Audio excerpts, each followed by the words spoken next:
BJP के उम्मीदवारों की लिस्ट में बीजेपी के गढ़ मेरठ में बदलाव की एक बड़ी बयार बही। वैसे कहा तो ये जा रहा है कि कैंट और शहर की सीटों पर बदलाव की पटकथा पहले ही लिखी जा चुकी थी, लेकिन 2014 में जिस तरह से लक्ष्मीकांत वाजपेयी ने बीजेपी को जिताने में एक बड़ी भूमिका निभाई थी, उसके बाद क्या वो इस चुनाव में दिखाई देंगे? क्या विधानसभा चुनाव 2022 में मेरठ के चुनावी मैदान में वो कहीं नजर आएंगे? पार्टी के लिए चुनावी प्रचार करते हुए देखे इस रिपोर्ट में।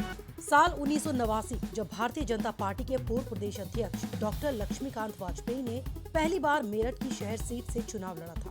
कहा जाता है कि राजनीति के सफर में भाग्य का पहिया रफ्तार बदलता रहता है। तभी तो बीजेपी के पूर्व प्रदेश अध्यक्ष लक्ष्मीकांत वाजपेयी ने चुनावी पिच पर मैराथन पारी खेली और अब बल्ला खूंटी पर टांगने का बड़ा फैसला ले लिया। जी हाँ, बीजेपी के प्रदेश अध्यक्ष रहते 2014 में 71 सांसदों की राह आसान करने वाले बीजेपी के पूर्व प्रदेश अध्यक्ष लक्ष्मीकांत वाजपेयी 2022 के विधानसभा चुनाव में नहीं दिखाई देंगे। इस बार पार्टी ने मेरठ शहर से उनका टिकट काट दिया और उनकी जगह युवा नेता कमल दत्त शर्मा को टिकट देकर चुनावी मैदान में उतारा गया।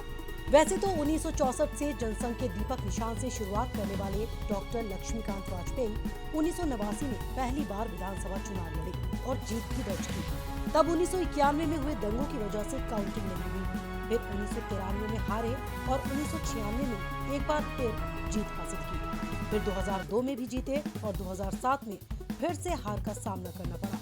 उसके बाद फिर से 2012 में जीते और फिर 2017 के चुनाव में रफीक अंसारी के हाथों उन्हें हार का मुंह देखना पड़ा। वैसे तो उन्हें प्रदेश की राजनीति में सबसे पढ़े लिखे और अच्छे वक्ताओं में शुमार किया जाता है, लेकिन 2014 में केंद्र में मोदी सरकार बनने का श्रेय वाजपेयी को नहीं मिला और माना ये भी जाता है कि 2016 में पद से हटने के बाद पार्टी के नक्शे पर उन्हें हाशिए पर धकेल दिया गया।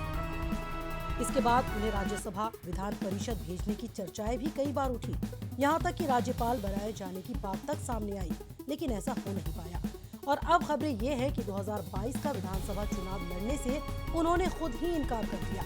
उनके सियासी सफर की अगर हम बात करें तो वो मायावती सरकार में पशुधन मंत्री भी बनाए गए थे और वो पूर्व प्रधानमंत्री अटल बिहारी वाजपेयी से लेकर अमित शाह, डॉक्टर मुरली मनोहर जोशी और पूर्व मुख्यमंत्री कल्याण सिंह के करीबी भी माने जाते रहे हैं। लेकिन जातीय समीकरण उलझने की वजह से मेरठ शहर सीट पर उन्हें कभी हार तो कभी जीत मिलती रही। सूर्य प्रताप शाही के प्रदेश अध्यक्ष रहते वाजपेयी प्रदेश उपाध्यक्ष भी बनाए गए।